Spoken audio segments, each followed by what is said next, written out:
بسم اللہ الرحمن الرحیم۔ گمنام ہیروز کے معزز ناظرین، السلام علیکم۔ آئیے چلتے ہیں کہانی کی طرف۔ جہاز میں ایک سرے سے دوسرے سرے تک بیٹھنے والوں کے پاس کچھ نہیں تھا۔ وہ ایک ایک کی جامع تلاشی نہیں لے سکتی تھی۔ ان کے چہروں سے، ان کی گفتگو سے اور ان کے اٹھنے بیٹھنے سے اندازہ کر رہی تھی کہ وہ سب عام سے پرامن شہری ہیں۔ وہاں تقریباً 150 مسافر تھے۔ ہر ایک کے بارے میں اندازہ درست نہیں ہو سکتا تھا۔ اس نے پائلٹ کیبن کے دروازے پر دستک دی۔ دوسری طرف سے خاموشی رہی۔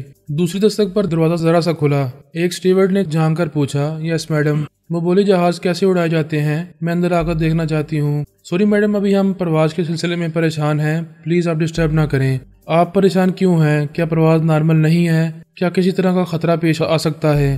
ایسی کوئی بات نہیں ہے، آپ پریشان نہ ہوں۔ ہمارا ایک ٹیکنیکل مسئلہ ہے، ہم آپ کو سمجھا نہیں سکتے، آپ آرام سے بیٹھیں۔ اس نے پہلے کی طرح دروازے کو اندر سے بند کر لیا۔ وہ وہاں سے پلٹ کر کچھ سوچتی ہوئی آہستہ آہستہ چل کر اپنی سیٹ پر بیٹھ گئی۔ اس نے عدنان کو دیکھا، وہ گہری نیند میں تھا۔ اس نے اپنی دادی سے کہا تھا وہ اپنی ممی کو تلاش کر رہا ہے۔ سونیا نے کہا تھا، بیٹے تمہاری ممی اب اس دنیا میں نہیں رہی، اللہ کو پیاری ہو گئی ہیں۔ اس نے انکار کیا تھا، نہیں میری ممی زندہ ہیں، وہ میرے اندر آ کر بولتی ہیں۔ سونیا نے اسے بے یقینی سے دیکھ کر پوچھا تھا، کیا تم اپنی ماں کو تصور میں یا خوابوں میں دیکھتے ہو؟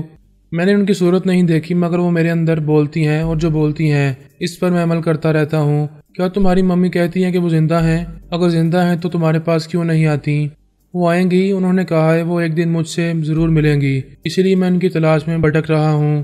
اس نے پچھلی بار پورو سے کہا تھا، ایک خاتون اپنوں کی تلاش میں بھٹک رہی ہے، میں ان سے ملنے والا ہوں اور انہیں ان کے گھر پہنچانے والا ہوں۔ اس کی بات سچ ثابت ہوئی۔ وہ بھٹکنے والی دادی جان کے پاس پہنچا ہوا تھا۔ پھر یہ حقیقت بھی پیش نظر تھی کہ وہ دوبارہ سینڈی گرے کے خفیہ اڈوں تک پہنچ گیا تھا۔ جہاں بھی سینڈی چھپتا تھا وہ پہنچ جاتا تھا۔ تیسری بار اس طیارے میں اس کے بالکل قریب پہنچا ہوا تھا۔ ان تمام حقائق سے ثابت ہوتا تھا کہ یہاں تو اسے قدرتی طور پر آگہی حاصل ہوتی ہے، یا سچ مچ اس کی ماں شیوانی زندہ ہے، اور وہ ضرورت کے وقت اپنے ننھے بیٹے کے اندر بولتی رہتی ہے۔ ایسا سوچتے وقت سونیا چونک گئی۔ اس کے ذہن میں یہ سوال پیدا ہوا، میں اپنا ماضی بھول چکی ہوں، خود اپنے بارے میں کچھ یاد نہیں آتا، پھر پوتے سے یہ کیوں کہہ رہی ہوں کہ اس کی ماں مر چکی ہے؟ مجھے کیسے معلوم ہوا؟ میں نے کیسے کہہ دیا کہ وہ زندہ نہیں ہے؟ سب کچھ کے باوجود ذہانت اور حاضر دماغی سلامت ہے اور اپنی دفاعی صلاحیتیں یاد ہیں۔ اسی طرح ذہن کے کسی گوشے سے یہ بات نکل آئی کہ میرے پوتے کی ماں، میری بہو مر چکی ہے۔ سونیا اپنے بارے میں سوچ رہی تھی۔ اس سے چند کتار آگے سینڈی گرے اپنی سیٹ پر سہما بیٹھا ہوا تھا۔ خوفزدہ ہونے کی ایک بات یہ تھی کہ عدنان اس کی شہرک تک پہنچا ہوا تھا۔ دوسری اہم بات یہ تھی کہ وہ اعصابی کمزوری میں مبتلا ہو گیا تھا، خیال خوانی کے قابل نہیں رہا تھا، ٹیلی پیتھی کے ذریعے اپنے ساتھیوں کو مدد کے لیے پکار نہیں سکتا تھا۔ اس کے دونوں ساتھی جیک کیلر اور مہادوا بھی اس کے اندر آئے تھے۔ انہوں نے عدنان کی غیر معمولی حرکتوں کے سلسلے میں بہت کچھ معلوم کیا تھا اور اسی نتیجے پر پہنچے تھے کہ اس بچے کے ساتھ کوئی روحانی یا ایسی انجانی قوت ہے جو ان کی سمجھ میں نہیں آ رہی۔ جب ان کی ٹیلی پیتھی ناکام ہو رہی ہے اور وہ اس بچے کے دماغ کو اپنے قبضے میں نہیں لے پا رہے، تو دانشمند یہی ہے کہ وہ اس ننھی خطرناک بلا سے دور رہیں، ورنہ وہ بلا سینڈی گرے کی طرح ان کے پیچھے بھی پڑ جائے گی، انہیں بھی بھاگنے کا راستہ نہیں ملے گا۔ ذرا سی دیر میں کیا سے کیا ہو جاتا ہے۔ اچانک ہی طیارے کی پرسکون فضا میں ہلچل پیدا ہو گئی۔ پائلٹ کیبن کا دروازہ کھلا۔ ایک شخص گن لیے مسافروں کے سامنے آ گیا۔ ایک ایئر ہوسٹس نے مائک پر کہا، لیڈیز اینڈ جینٹلمین، اس طیارے کو ہائی جیک کر کے ہمیں یرغمال بنا لیا گیا ہے۔ آپ سے درخواست ہے کہ حوصلے اور صبر سے کام لیں، اپنی سیٹوں پر خاموش بیٹھے رہیں، یہ لوگ آپ کو نقصان نہیں پہنچائیں گے۔ عدنان نے پہلے ہی خطرے کی گھنٹی بجا دی تھی۔ سونیا ایک دم سے اٹھ کر کھڑی ہو گئی۔ آخری قطار کے پیچھے 2 گن مین کھڑے ہوئے تھے۔ ایک نے اسے للکارا، اے بیٹھ جاؤ ورنہ کھوپڑی میں سوراخ ہو جائے گا۔ وہ بولی، میں ٹوائلٹ جانا چاہتی ہوں۔ اب منہ کھولو گی تو جہنم کے ٹوائلٹ میں پہنچ جاؤ گی۔ عدنان نے آنکھیں کھول کر دادی کو دیکھا، پھر اس کی شرٹ پکڑ کر کھینچی۔ وہ بیٹھ گئی۔ اسے بولی، تم نے درست کہا تھا، ان کے ہاتھوں میں ہتھیار ہیں۔ تم نے خواب میں اور کیا دیکھا ہے؟ کیا تمہاری ماں تم سے کچھ کہہ رہی ہے؟ ہاں، آپ کچھ نہیں کریں گے، کسی سے جھگڑا نہیں کریں گے، اچھے بچے لڑائی جھگڑا نہیں کرتے۔ وہ ایک گہری سانس لے کر سر اٹھائے چاروں طرف دیکھنے لگی۔ آگے پائلٹ کیبن کی طرف 2 گن مین تھے اور پیچھے آخری قطار کے پاس 2 گن مین کھڑے ہوئے تھے۔ تمام مسافر سہمے ہوئے تھے۔ 2-4 عورتیں اور بچے رو رہے تھے۔ انہیں ڈانٹ ڈپٹ کر خاموش رہنے کا حکم دیا جا رہا تھا۔ وہ سب اغوا کرنے والے برازیل کی مقامی زبان بول رہے تھے۔ سینڈی گرے پہلے نڈال سا بیٹھا ہوا تھا، لیکن ہائی جیک کرنے والوں کو دیکھتے ہی سیدھا ہو کر بیٹھ گیا۔ طیارے کے ایک ڈاکٹر نے اسے ایک انجیکشن لگا کر کھانے کے لیے دعائیں دی تھیں، جس کے نتیجے میں وہ کسی حد تک توانائی محسوس کر رہا تھا، لیکن خیال خوانی کے قابل نہیں تھا۔ اندیشہ نہیں تھا کہ نہ جانے ہائی جیکرز مسافروں کے ساتھ کیا سلوک کریں گے۔ اسے اپنی فکر تھی وہ لوگ اپنے مطالبات منوانے کے لیے 2-4 مسافروں کو گولی مار کر ہلاک کر سکتے تھے، اسے بھی گولی مار سکتے تھے۔ اگر وہ خیال خونی کے قابل ہوتا تو اپنا بچاؤ بھی کر سکتا تھا اور اغوا کرنے والوں کو اپنے زیر اثر لا سکتا تھا۔ ایک شخص نے ایک گن مین سے پوچھا، کچھ معلوم تو ہو طیارے کو ہائی جیک کیوں کیا جا رہا ہے؟ ان دہشت گردوں کا سرغنہ پائلٹ کیبن سے باہر آ کر مسافروں کو دور تک دیکھ رہا تھا۔ وہ لہیم شہیم کا داور پہلوان دکھائی دے رہا تھا۔ اس نے کہا، ہمارا تم سے نہیں، برازیل کی حکومت سے جھگڑا ہے۔ انہوں نے میرے ایک بھائی اور میرے 2 جانبازوں کو گرفتار کیا ہے، انہیں موت کی سزا دینے والے ہیں اور میں ایسا نہیں ہونے دوں گا۔ وہ ایک ہاتھ میں بھاری سی گن اٹھائے مسافروں کے درمیان سے بولتا ہوا گزر رہا تھا، ابھی حکومت سے ہمارے مذاکرات ہو رہے ہیں، اس طیارے کو برازیل کے ایک گھنے جنگل میں اتارا جا رہا ہے، اپنے حفاظتی بیلٹ باندھ لو۔ وہ بولتا ہوا سونیا کے قریب سے گزرنے لگا۔ ایسے وقت اسے الٹا دینا سونیا کے بائیں ہاتھ کا کھیل تھا۔ وہ اس سے گن چھین کر اسے نشانے پر رکھ کر ان تمام دہشت گردوں کو ہتھیار ڈالنے پر مجبور کر سکتی تھی، لیکن پوتے نے منع کیا تھا۔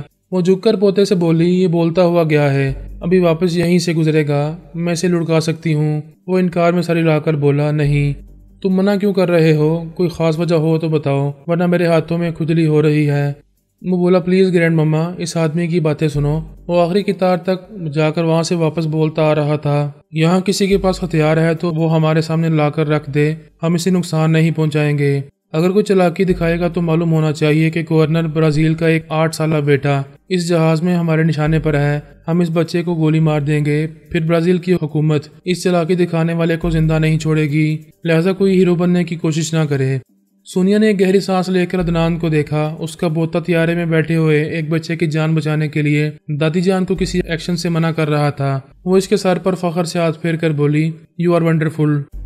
وہ سرگنا اگلی قطار تک پہنچ کر بول رہا تھا، برازیل کے جنگل میں اترنے کے بعد حکومت نے میرے بھائی اور میرے جانبازوں کو رہا نہ کیا تو ہر 1 گھنٹے بعد اس طیارے کے 2 مسافروں کو گولی مار دی جائے گی۔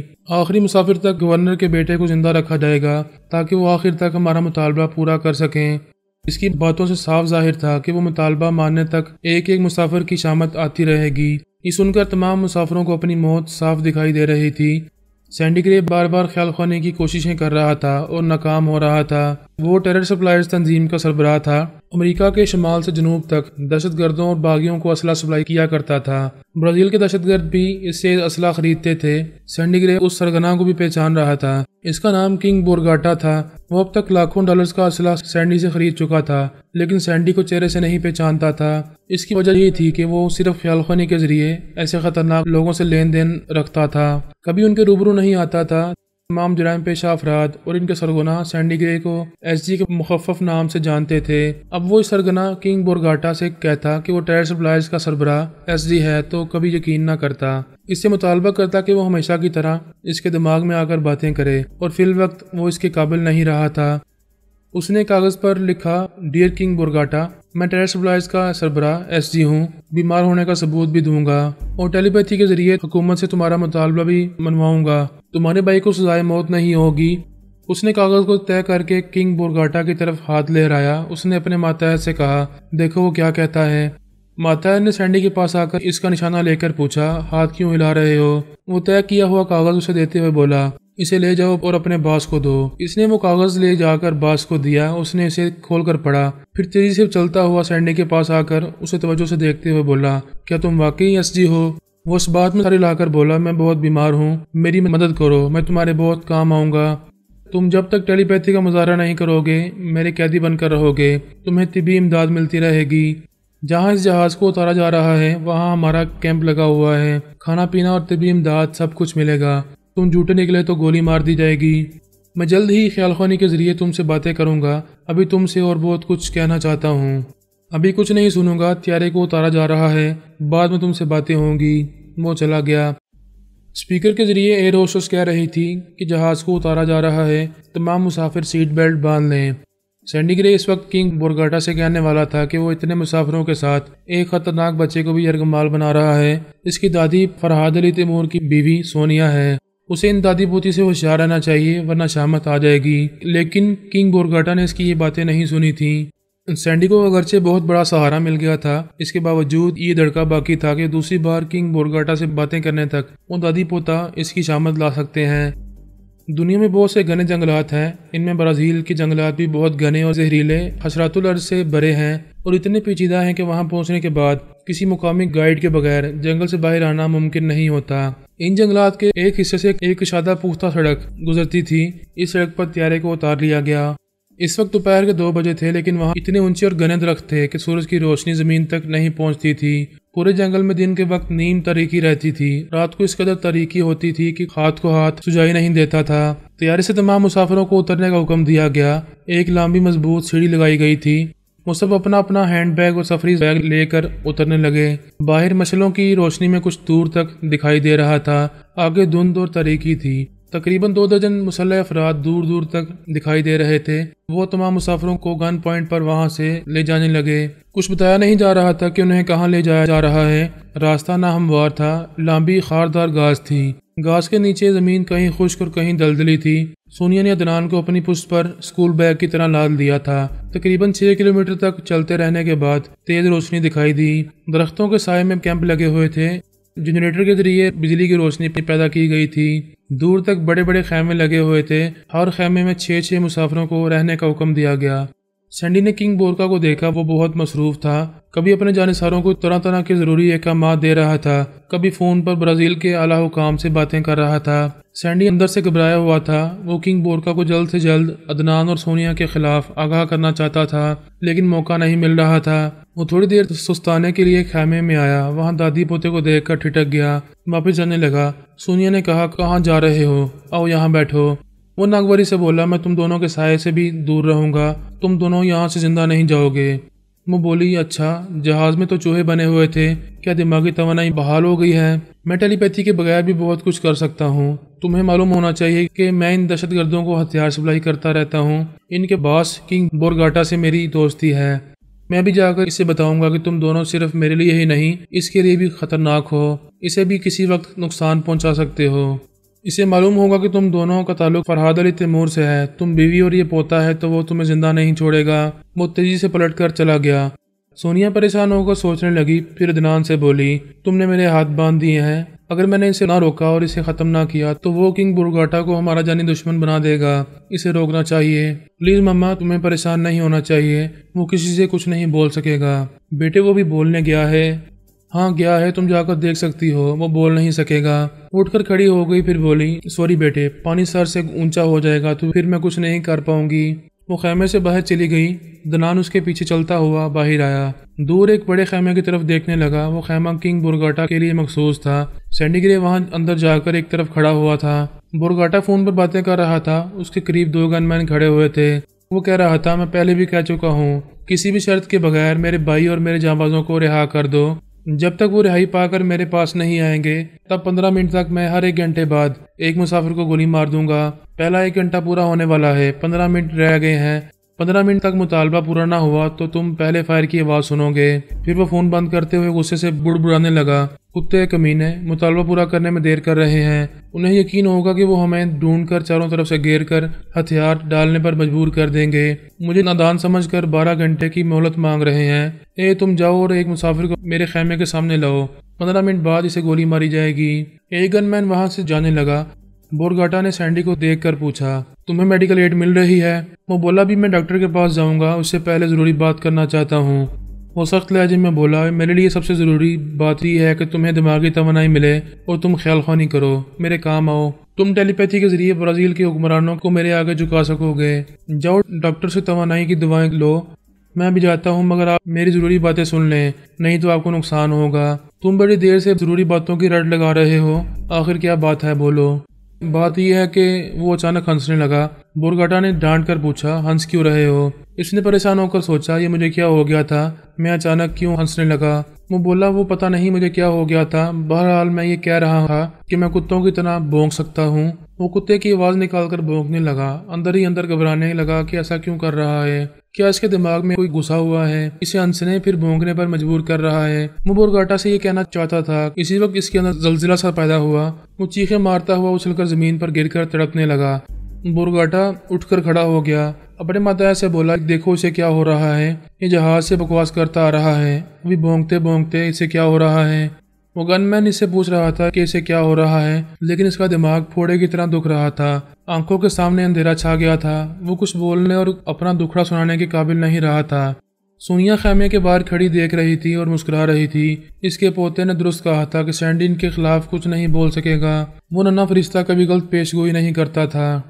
اصل حقیقت یہ تھی کہ جیک کیلر اور مہادابی اپنے ساتھی کو مصیبت میں چھوڑ کر چلے گئے تھے اور آپس میں مشورے کر رہے تھے کہ سینڈی گرے امریکہ کے شمال سے جنوب تک تمام علاقوں میں اسلحہ فروخت کر کے خوب کما رہا ہے۔ اگر اس سے وہ تمام علاقے چھین کر وہ اپنے کسی اہلکار کو وہاں کا سربراہ بنا دے تو پورے امریکہ کی مارکیٹ ان کے ہاتھوں میں رہے گی اور خوب منافع حاصل ہوتا رہے گا۔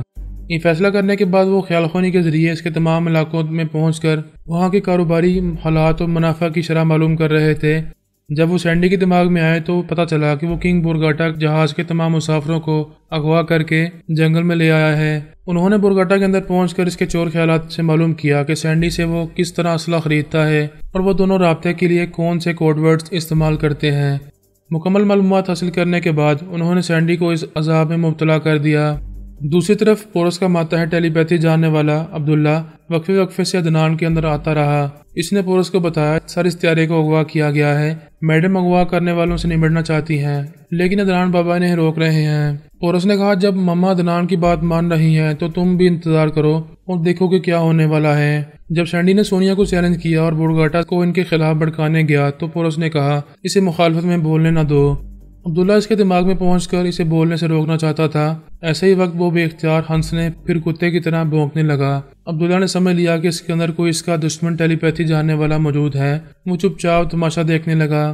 سینڈی دماغی تکلیف برداشت کر رہا تھا۔ عبداللہ اسے چھوڑ کر بورگاٹا کے اندر آیا۔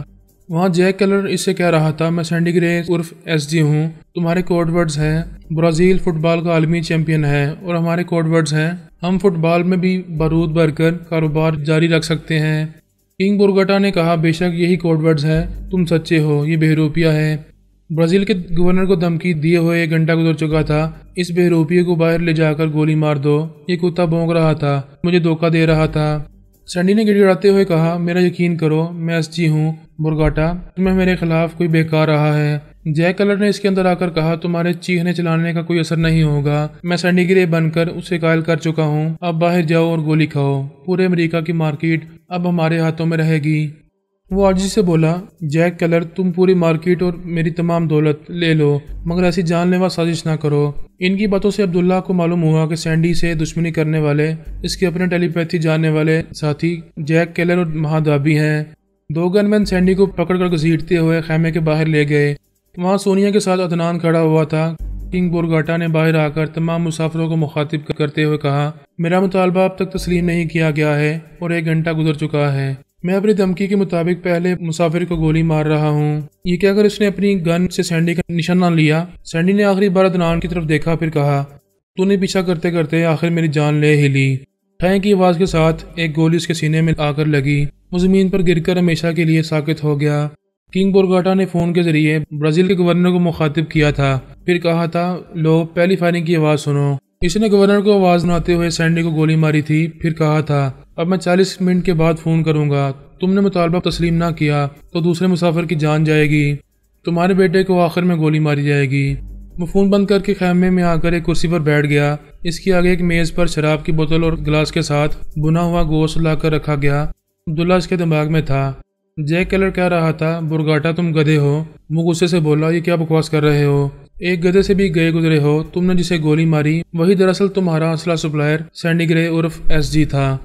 یہ کیا بول رہے ہو؟ نہیں تم جھوٹ بول رہے ہو، اگر یہ سچ ہے تو تم نے اسے میرے ہاتھوں کیوں ہلاک کرایا؟ امریکہ کی مارکیٹ اب میرے اور مہادابی کے کنٹرول میں رہے گی۔ وہ شراب کی بوتل کھولنا بھول گیا۔ اس نے پوچھا اسے تم بھی ہلاک کر سکتے تھے، پھر خود ایسا کیوں نہیں کیا؟ اس طرح تمہیں معلوم ہو گیا کہ تم اپنے اسلحہ سپلائر کو قتل کر چکے ہو، آئندہ تم ہم سے اسلحہ خریدو گے۔ میرا نام جیک کیلر ہے۔ اسے دوسری آواز سنائی دی اور میرا نام مہادابی ہے، ہم دونوں تمہارے بھائی کو اور جام بازوں کو رہا کرا سکتے ہیں۔ وہ ایک گلاس میں شراب انڈیلتے ہوئے بولا سپلائر کوئی بھی ہو مجھے اسلحہ چاہیے، میرے بھائی اور جام بازوں کے لیے کیا کر سکتے ہو؟ جو کرنا ہے جلدی کرو، سنا ہے انہیں آہنی سلاحوں کے پیچھے بڑی درندگی سے ٹارچر کیا جا رہا ہے، ان کی رہائی کے سلسلے میں ہم $25 لاکھ لیں گے، تمہارے لوگ کل صبح تک اس کیمپ میں پہنچ جائیں گے۔